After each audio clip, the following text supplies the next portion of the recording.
Hey everyone, welcome to my channel. This week I am discussing Stalking Laura, aka I Can Make You Love Me, starring Brooke Shields and Richard Thomas. It was recommended to me by Nancy and Janet. Thank you for the recommendation. This movie is based on a true story, and I just want to warn you all ahead of time that it deals with very upsetting subject matter involving gun violence in the workplace. So please keep that in mind and take care of yourself before proceeding. But I do feel it is an important story that should be told, and I hope to do it justice in my review. The movie opens with a main character, Laura, played by Brooke Shields, talking with her family about her plans to move from Virginia to Silicon Valley, California, to work at Kensitron, aka KEI. Her father is not happy about the relocation, but she reminds him that he always taught her to reach for the stars and all of that, so he would look like a hypocrite if he tried to talk her out of this opportunity of a lifetime. It looks like they're setting up for a barbecue in the backyard as they're talking, but suddenly she's in her car driving away. What happened to the barbecue? As she drives to her new home, annoying Kenny G style music plays, but apparently it's not Kenny G. It says original music by Sylvester LeVay in the opening credits, so apparently it's by him or something. I'm surprised this woman is driving all the way from Virginia to California all by herself. Personally, I would find that quite intimidating, but then I've read and watched lots of true crime, much of it involving young women on the road in the 80s and 90s. Good for her. She arrives in one piece. I can't really read the license plate on the back. I wanted to see if it said Virginia and if they were being consistent, but on the front of the car there's oddly no license plate. I feel like I'm stalking Laura as I watch her make her cross-country trip. It seems she drove straight from her family's home in Virginia to her new job at KEI with no stop on the way. I'm sure she must have made a few stops. Maybe they figured we were smart enough to fill in the blanks. She's got a very self-satisfied look on her face as she gets out of her car. She should, because she made it alive after driving across country by herself. First day at a new job, she's gonna crush it, and her hair has probably never looked better. The wind ruffles it a bit, but it still looks perfect. Inside the office, her supervisor shows her around, and she meets Rich Farley, played by Richard Thomas. In another role, Thomas could be an attractive enough fellow. In this movie, he looks like a demonic elf. Laura goes out to a little cafe with Rich and her supervisor, Chris. Rich is acting creepy, showing an excessive amount of interest in her. If KEI is like one big family, as Chris says, then it's a family straight out of a V.C. Andrews novel. Rich says they're like a dysfunctional family. I guess you could put it like that. A dysfunctional family is Francis setting a car on fire in Malcolm in the Middle and getting sent to military school, or Homer Simpson getting drunk with his friends and crashing the car. Rich's brand of dysfunction takes it up a notch, as you'll find out soon enough.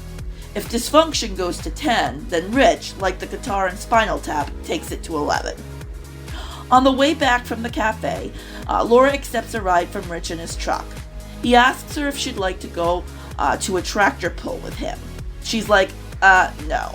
A tractor pull? Seriously? He reassures her that she'd be safe with him. Does she get a warranty with that guarantee? But bottom line, he could be Mother Teresa. She's not going to that freaking tractor pull with him, thank you very much.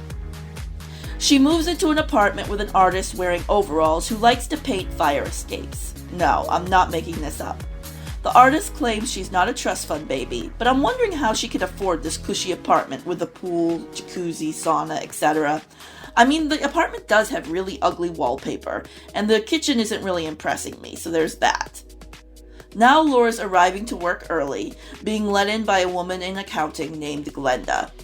Laura is so grateful to be let into the office, and she basically promises the woman her firstborn child, but all the woman wants in return is a first baseman for the office softball team. Laura eagerly agrees. She lets herself into her office and finds Rich there with some blueberry bread he baked for her. He says he added some lemon zest for flavor. Don't eat that bread, Laura. I don't think that's really lemon zest. I'm thinking of a song my friend used to sing in high school, Lemon heads taste like Lysol. There could be Lysol in that bread, Laura. Toss it in the garbage. Now Laura's in an aerobics class, probably at the office gym or something, because Rich is watching her through the glass window as a song with lyrics about going crazy plays. Fitting. Now Laura's walking through the parking lot at night, alone. Uh-oh. Rich approaches her. He wants to know if she'll go see the Temptations with him on Sunday. Nope. Okay then, how about dinner on Saturday? Can't do it. He gets annoyed. How dare she not do her share to nurture their budding relationship? She tells it to him straight. Their relationship is professional and nothing more. At this point, if I were her, I would go straight to HR. I can understand this was a different time and she probably didn't want to jeopardize her new job, but his behavior is not remotely okay or due to a possible misunderstanding. During this encounter, he also convinces her to roll down her window so that he can shame her for the outfit she wears.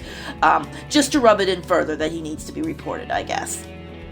At softball later on, Rich shows up and wants to talk to her about their relationship, as if she wasn't perfectly clear the other night. She tries to drill it into his brain that she's not interested. He responds by heckling her as she goes up to bat. He tells her that she'll never hit the ball with aluminum and she should try a wooden bat instead. She proves him wrong by smacking the ball on the third try. Her co-worker, Glenda, tells her to go to management about her concerns with Rich, so clearly others know about what's going on. This guy is not being subtle. He's giving her a hard time right there during a softball game in public. Anyway, Laura and her coworker are laughing as they discuss him, and Rich doesn't appreciate the fact that Laura seems to be mocking him with her friends, so he responds by giving her a present. It's a toy. He says that she's acting like a child, so she gets a toy. He also sends her a letter that insists she go out with him, and if they don't get along on the date, he will let it go. I don't know if I believe him when he says that. Of course, she doesn't agree to go out with him. Her roommate says she needs to tell management, but she's afraid of looking bad to the guys she works with. She decides to ignore Rich, which, unsurprisingly, doesn't make him forget that his annoying self exists. I understand it's tempting to just ignore the problem, but it's a fact older than time itself that brushing something under the rug doesn't make it go away. He comes to her home and slashes her tires. Oh gee, he tells her when he runs into her in the office parking lot later, having heard the news. Someone doesn't seem to like you much. Someone seems to be sending you a message. She decides it's time to report him to personnel. Finally. But sadly, they're not giving her much confidence that she made the right decision by coming forward, even though she has made the right decision. The woman she talks to just implies that maybe she did something to deserve the unwanted attention. Maybe she shouldn't have smiled at him the way she did. Maybe she shouldn't have grabbed lunch with him and her supervisor on her first day of work. Maybe she shouldn't be wearing exercise clothes to aerobics class, etc., etc. Rich continues to harass her, not caring if there are witnesses. He just tells the witnesses they're boyfriend and girlfriend and having a little argument. Laura and her roommate find a new place to live. This new place has iron gates as extra security. Meanwhile, the woman Rich rents from, who is also a co-worker of his named Nancy, finds out he has a gun, and she is not happy about this. She tells him to get rid of it. He tells her he will take care of it. Nice way of saying you will do nothing of the sort, Rich. Rich does some snooping in Laura's office after hours and finds out that she's moved to a new place.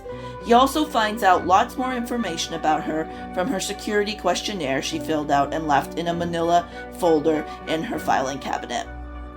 He confronts her with this information he now has and threatens her sisters.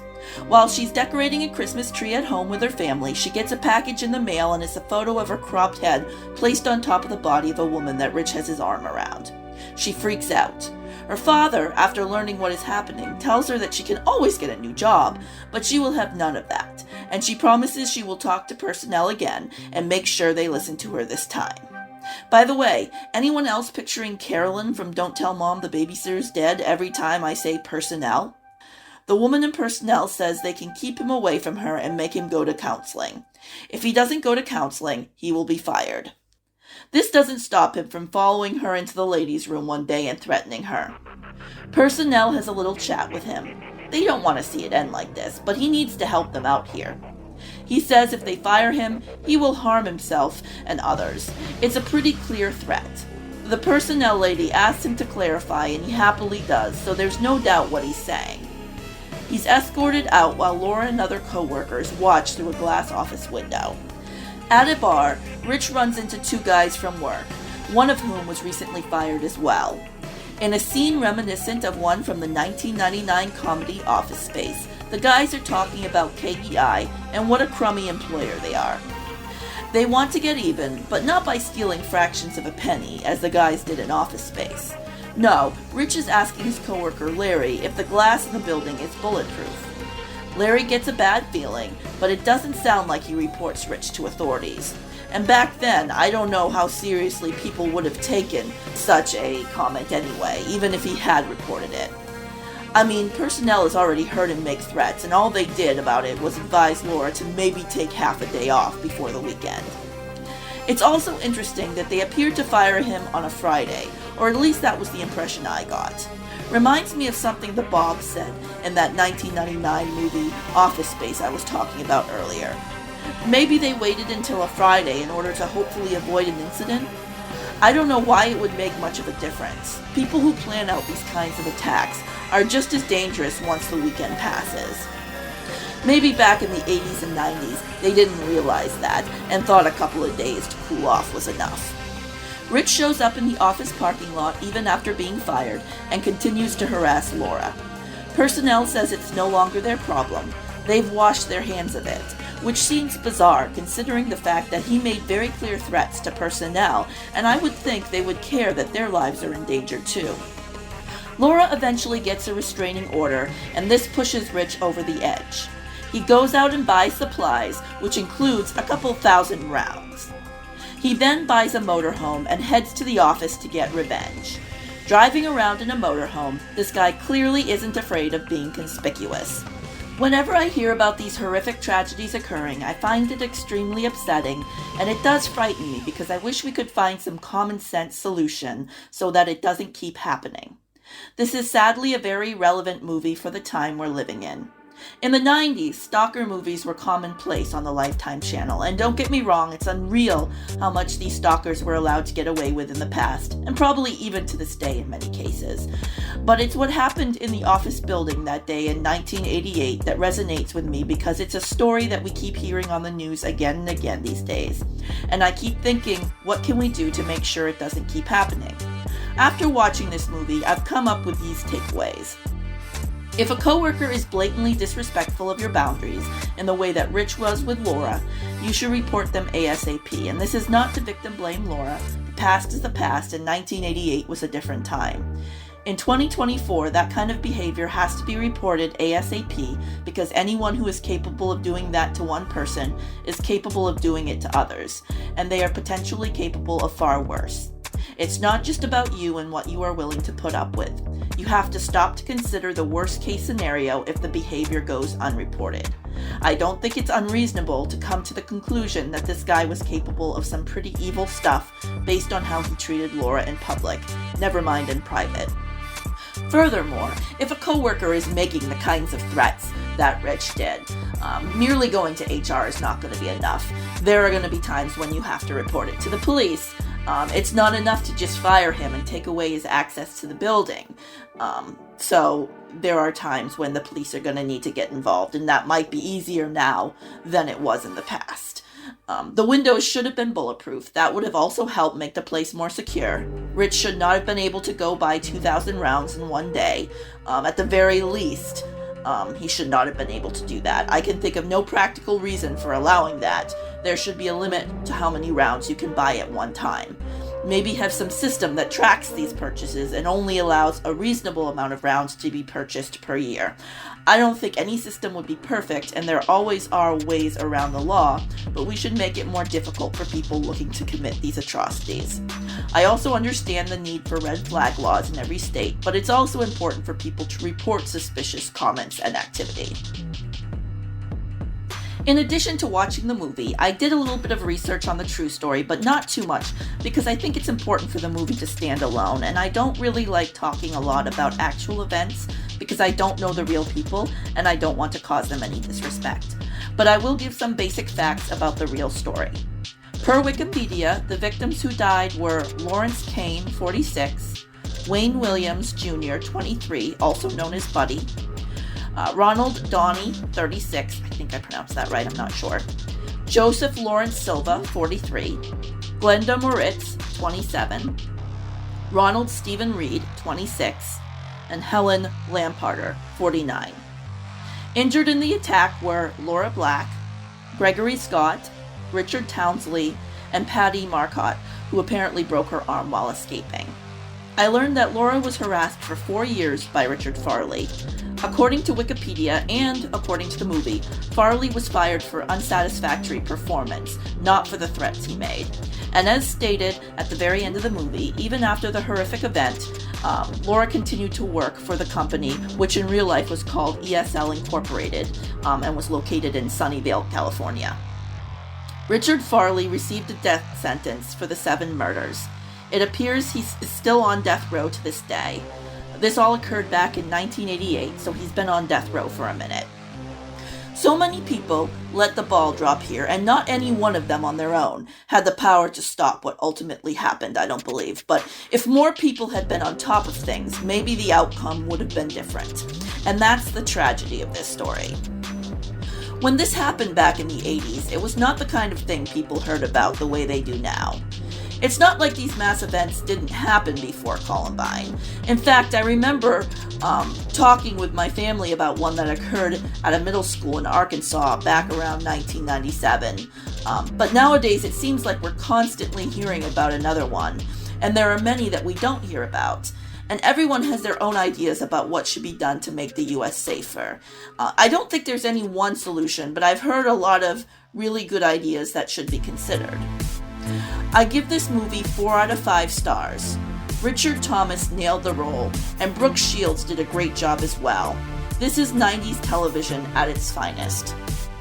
And hopefully it makes people think. That's all for today. Have a great evening, everyone.